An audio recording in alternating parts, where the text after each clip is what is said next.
السلام علیکم ورحمۃ اللہ وبرکاتہ۔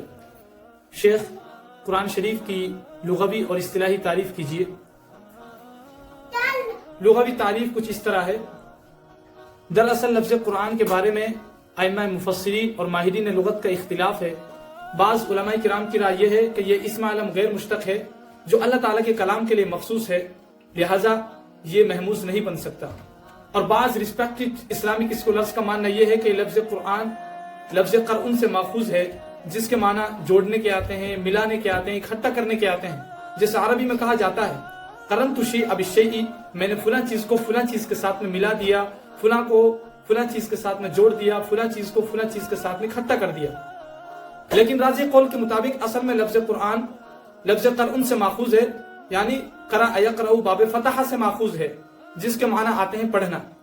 اور اصطلاحی ڈیفینیشن علماء کرام نے کچھ اس طرح بیان فرمائی ہے: اما الکتاب فالقرآن المنزل علی الرسول صلی اللہ علیہ وسلم المکتوب فی المصاحف المنقول الینا نقلا متواترا بلا شبہ وهو اسم للنظم والمعنى جميعا، جس کا اردو ترجمہ یہ ہے: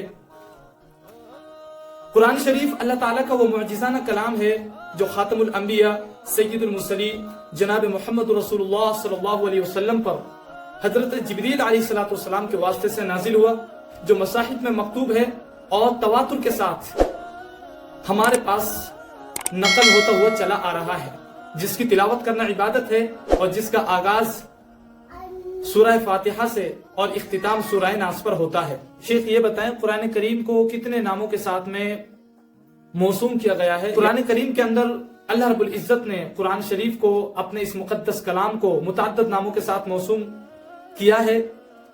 فور ایگزامپل الکتاب، الفرقان، التنزیل، الذکر، النور، الہدى، الرحمہ، احسن الحدیث، الوحی، المبین، المجید، الحق۔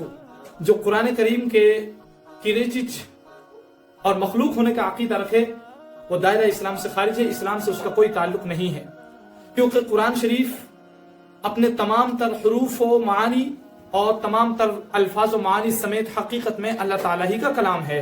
کیا قرآن کریم میں کوئی تبدیلی ہو سکتی ہے؟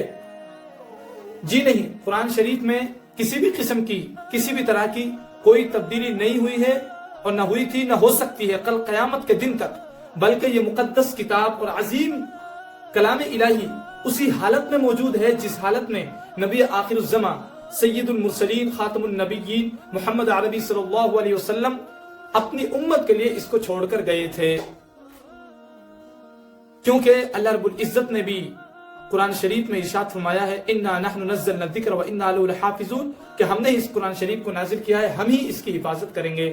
ظاہر ہے کہ خود اللہ رب العزت نے جب اس کی حفاظت کا ذمہ لیا ہے تو پھر یہ بات کہ قرآن کریم کے اندر کمی زیادتی ہو سکتی ہے یا قرآن کریم کے اندر تحریف و ترمیم ہو سکتی ہے، اس کا کوئی جواز نہیں بنتا، اور یہ غیر یقینی ہے، غیر مناسب ہے، حقیقت سے اس کا کوئی تعلق نہیں ہے، اس کی کوئی حیثیت نہیں ہے۔ شیخ یہ بتائیں اسلامی تاریخ میں اس مسئلے کو کس نام سے جانا جاتا ہے؟ اس مسئلے کو اسلامی تاریخ میں مسئلہ خلق قرآن کے نام سے جانا جاتا ہے۔ اس کو امام احمد بن حنبل رحمۃ اللہ علیہ نے حق پر ثابت قدم رہتے ہوئے فرقہ معتزلہ کی طرف سے ڈھائے جانے والے، کیے جانے والے تمام تر مظالم و مشکلات، آلام و مصائب کا سامنا کرتے ہوئے عباسی خلافت کے دور میں زیر زمین دفن کر دیا تھا۔